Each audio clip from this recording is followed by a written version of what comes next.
Hi all, I'm Age from Liquid Earth, and today we're going to show you how to edit a landscape photo in Lightroom Classic CC from start to finish.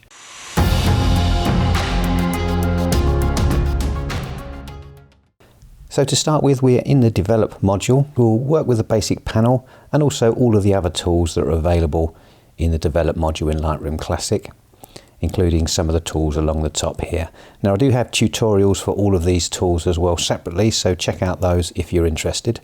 So we've exposed here for the sky so that we've retained all the detail in the sky, but clearly we've got a lot of work to do to try and bring out the best of this image. There were some beautiful colours here and we really want to bring that texture and colour out. So let's start with our basic panel. Let's give ourselves a little bit more room.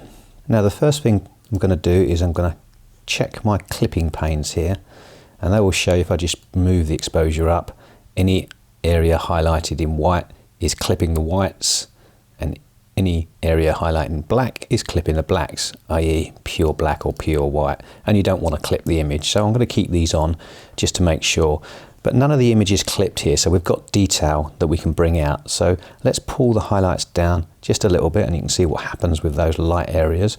We can retain some of the details. We're going to pull out the shadows. Now we can pull that right up. We might not get as much as we want, but I'm not going to go too far. So let's come up to about plus 46. Now for whites, we can press and hold the Option, and we can drag left or right till we just start to see the clipping in the whites, and that's normally where we want to end up. And the same for the blacks. So just where the blacks start to show through, maybe here. And you can see we're now clipping some of those black areas. So let's move that back just a tad here. Okay, I'm happy with that. I'm going to turn these clipping modes off here. And now I'm going to add some texture to the image. Definitely want to add some vibrance. Now vibrance is very subtle.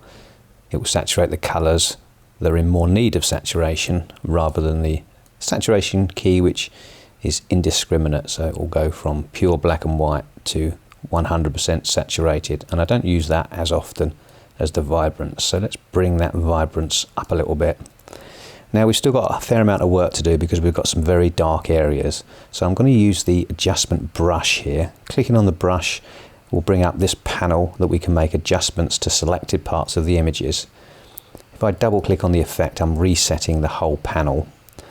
And if I press the O key, if I just draw a little bit on here, then the O key is going to show us the overlay of the areas that I'm going to affect.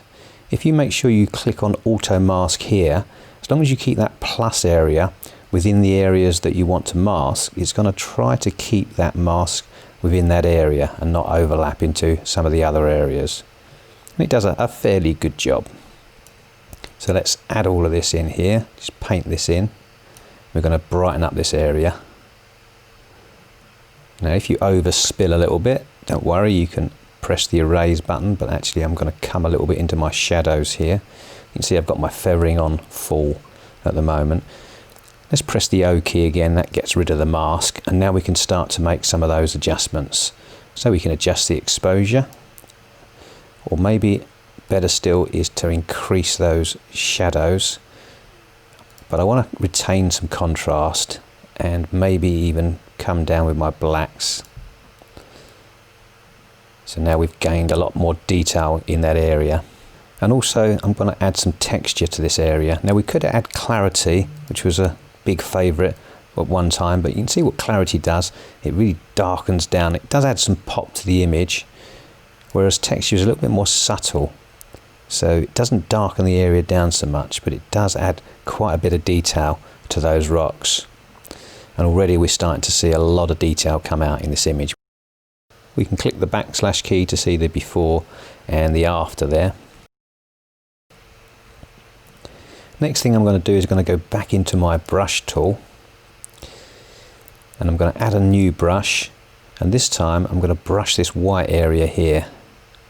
Again, press the O key just to see my overlay.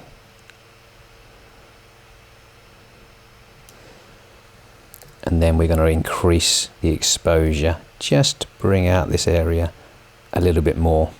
And if you want, you can add new brushes and you can do a bit of dodging and burning, so you can darken and lighten areas to just bring the detail out a little bit better. This time I'm going to deselect the auto mask and then make some very minor adjustments here. There you go, looking pretty good. Press the H key will hide all of those points there. Now if I press the backslash key, I can see the before and the after, and what a transformation we've made on that image. I hope you found that useful. If you did, give me the thumbs up, subscribe. I'm posting these for you every single week. Thanks again for watching, guys. I really do appreciate it, and I hope to see you next time. Take care.